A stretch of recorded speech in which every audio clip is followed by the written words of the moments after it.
Hello friends, ఎలా ఉన్నారు? మనం ఒక చాయ్ పెట్టుకుందాం. పాలు తీసుకుని అది కూడా లవంగా చాయ్ పెట్టుకుందాము లవంగాలతోని. చూస్తున్నాం కదా, ఫస్ట్ అయితే మనం మిల్క్ తీసుకున్నాం, బాగా బాయిల్ చేసి పెట్టేసుకున్నాము. అలాగే కొన్ని లవంగాలు తీసుకుంటాం మనం ఇప్పుడు. నెక్స్ట్ మనం బెల్లం తీసుకుందాము. చూస్తున్నాం కదా ఫ్రెండ్స్, స్టవ్ వెలిగించేసాం. ఆల్రెడీ మనం ఒక గ్లాస్ పాలు బాగా బాయిల్ అవుతున్నాయి.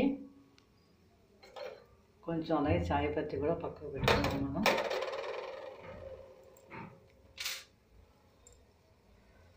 ఒక కప్పు మాత్రమే పెట్టుకుంటున్నాను. చూస్తున్నాం కదా, 3 లవంగాలు వేసేస్తాను. మేగడ పాలలో మొత్తం అంతా మరగాలి.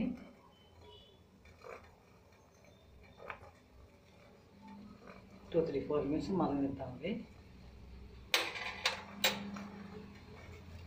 నెక్స్ట్ చాయ్ పత్తి వేసేద్దాం. కొంచెం చాయ్ పత్తి సరిపోతుంది.